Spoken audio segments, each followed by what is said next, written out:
Look, we've all been there. A head is in the game, and we completely missed greeting that first-time chatter. Well, there's a way in Firebot that you can be notified of a first-time chatter, and only you, not your stream. So let's get in it. So the first thing we're gonna do is you're gonna make sure you have overlay instances set on. And what that basically is Firebot, you're able to create multiple overlays within Firebot. So to do that, we're gonna go to settings, and then go to overlay, and then you edit instances, and you can make sure that this is checked on. Now you're gonna go to edit instances, and we're gonna go to create an instance. And then here, just name it whatever you want. For me, I'm just gonna name it first time chatter. All right, so now we're gonna create an event. An event is basically Firebot monitoring your chat, and when a certain event happens, you're able to trigger effects based off of that event. We'll go up to events, and then go to new event, and then we're gonna search for an event, and it's going to be viewer created. So what this is when a viewer is created in Firebot's database, you're able to create effects based off of that. So go ahead and hit viewer created, and then here we're going to go to effects, and then we want to play a sound.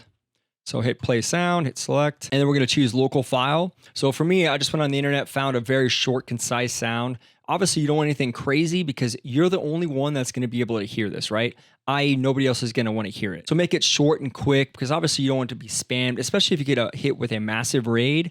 You don't want to be spammed with all these nonsense sounds in your ear. You just want it to be quick. So go ahead and choose the file that you downloaded and you want to be used. And then within Firebot, we can actually set the volume, but we can also set the volume in OBS, and I'm going to show you guys that. And here's the most important part. Make sure the audio output device is set to the overlay that we just created. So you're gonna go drop down and go to send to overlay, and then you're gonna set it to the first time chatter or whatever name that you name that overlay. Now we need to add that source in our OBS. So go ahead and go back to settings and then go to overlay, edit instances, and then you're gonna go to view URL for the first time chatter, or once again, whatever you named it, and then copy the URL. All right, so now that we're in our OBS, we're gonna go ahead and add that overlay. We're gonna go to sources, add source, browser, and we'll just name it first time chatter and hit OK. And then URL is going to be the URL that we copied from Firebot. And then width and height, it doesn't matter too much unless you're going to be displaying graphics. But honestly, just keep this just for your sounds. But for the sake, we're going to change it to whatever we stream at, which is for me 1920 by 1080. Now here, we're going to make sure we select the control audio in OBS. Go ahead and select that, hit OK. All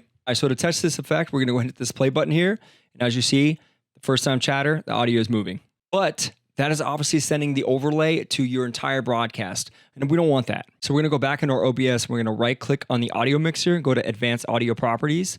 We're going to change our first time chatter browser from monitor off to monitor only, i.e. basically you're the only one that's actually going to be able to hear this, not your stream. Now I'm going to show you guys how you guys can toggle this event. So i.e. basically, say for example, if you get raided, you don't want that sound to play in your ear over and over and over again. So to do this, we're going to create a preset effect list. So on the left here, go to preset effect list and go to new preset effect list. And we're just going to name it toggle first time chatter sound. And then under the effects, we're going to search for event. And we're going to go ahead and select toggle event. Hit select. And then under the event group, we're just going to go ahead general events. That's what it's under. And then the event viewer created. And then under toggle action, we're going to go ahead and hit toggle. Now, every single time that this effect list is played, it's going to toggle that event on or off. Now, if you really wanted to, you can break these up into multiple preset effect lists, one to toggle it on and one to toggle it off. That'll honestly be a great way to track whether it's on or off without actually looking into Firebot. But for this instance, we're just going to go ahead and create one and then just make it a toggle button in our Stream Deck. First, we're going to test out the effects. So we're going to go ahead and just hit this play button, which is test effects. And then now, if you guys notice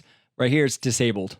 Go back into here, test it out again, and now it's enabled. Now let's go ahead and make this a button in Stream Deck. Go over to the right and hit edit. And then right here where it says how to trigger from Stream Deck, bring that down, and we're gonna copy this long URL right here. All right, so now that we're in our Stream Deck software, we're gonna go ahead and search for website, and then drag and drop that onto our button here. We'll give it a title, toggle first time. I have a long title, but whatever. And then for the URL is the URL that we actually grabbed from Firebot. So Control V, and then you're going to make sure you select the get request in background. So now if we go back under Firebot, under the events, and if I press that button, you'll see that it's enabled, disabled every single time I press it. So it's a great way for you to be able to control when that sound is actually playing. I hope this helps you guys in your streams being able to identify and greet a first-time chatter a lot faster. If you did enjoy this video, make sure you guys like and subscribe. Until next time, thanks everyone. Hey, so quick post-production note that I forgot to mention during the video. If you are new to Firebot, you just downloaded this, it's not going to work as it should be until you start building out your Firebot database. When you first download it, your Firebot database is brand new. Every time a user comes into your chat, your database will continue to build with all the usernames that are typically in your chat. So if you're brand new to Firebot and you implement this and it's triggering for, non-first time chatters, that's the reason why. It's being built in the Firebot database. But if you continue to run Firebot, your database will be built, and obviously a first-time chatter, or i.e. a first-time person being built in your database, is a true first-time chatter.